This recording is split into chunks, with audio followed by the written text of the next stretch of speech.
this is the question for this week. It is a question about finding evidence in a passage. So I'll give you guys a minute to look at that question.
Okay, let's get started.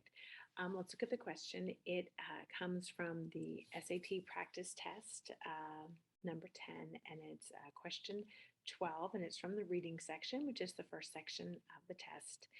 And the question says, which choice best supports the idea that the author assumes that, all things being equal, people would rather drive than take mass transit? And then there's some line items, all of which are highlighted here on the passage. So the first thing that you want to do with these questions is you want to be sure to rephrase the question in your own words. So you're looking for evidence to support a claim. That's what this question is saying. So what is the claim? Are you sure you understand what it's really asking? So the claim is all things being equal. So what does that mean? People would rather drive than take mass transit. Well, all things being equal means that assuming all of the options are the same, um, generally assuming that there's no significant change or issue either way, right? And then it's people would rather drive. So the author assumes this, right? That's the other big flag here. Which choice best supports the idea that the author assumes that? So we're also looking for a line that's going to give us a sense of what that author's perspective is. Okay, so we're going to look at each choice and we're just going to ask ourselves, does this tell me that the author thinks people would really rather drive their cars? So the first choice is lines 1 through 5, which is right here in the pink. And it says building good transit isn't a bad idea, but it can actually backfire if the new trains and buses merely clear space on highway lanes for those who would prefer to drive. That's interesting. A group that historically has included almost everyone with access to a car. Okay, so this choice is looking pretty good, right?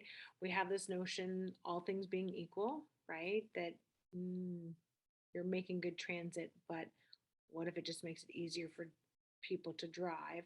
And then we have this key part, a group that historically has included almost everyone with the car. So choice A is looking good, but we can't just pick it and move on because it's choice A. So we have to go through all of the choices. For a question like this, unfortunately, you have to look at all the answer choices. So we want to be as quick as we can about it. So the next one is the green one, lines 5 through 8. To have environmental value, new transit has to replace and eliminate driving on a scale sufficient to cut energy consumption overall. Okay, this definitely doesn't have anything to do with people wanting to drive no matter what, right? This is talking about in order to have a good environmental impact, people have to stop driving. Okay, now the purple one. But they're necessary because you can't make people drive less. Okay, that's interesting. In the long run, by taking steps that may, excuse me, by taking steps that make driving more pleasant, economical, and productive. Okay, so this one's a little bit of a give you some pause.